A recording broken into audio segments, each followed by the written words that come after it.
Well, recently I've been doing a lot of looking into apologetics and seeing what's out there, apologetics, some of the answers, the questions and objections that people have for Christian faith and for the Bible and so forth. And one of my favorites to watch after is Ken Ham and Answers in Genesis.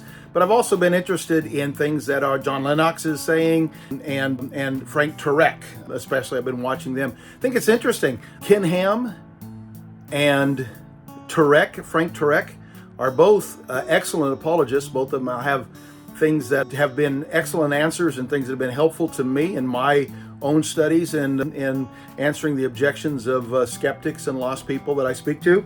I have differences of opinion and differences of understanding the scriptures with both of those men.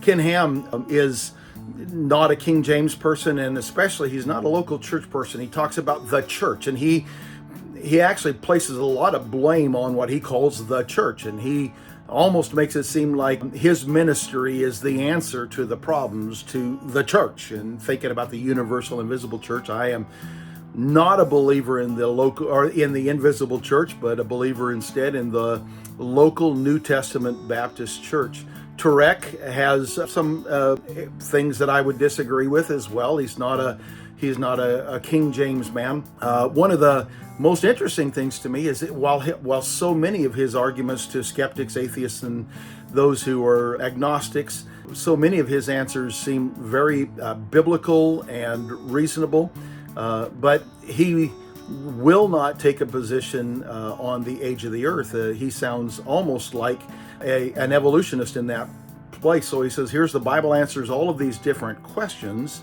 However, the Bible, he says, doesn't say anything about the age of the earth. And so, as one other person says, he says, we go to the Bible for all of these other things, but we go to science to answer the age of the earth. And Ken Ham is very strongly in support of the young earth model, that the Bible does tell us the age of the earth and that it's in the vicinity of 6,000 years, very young earth. And I happen to agree with Ken Ham on this thing.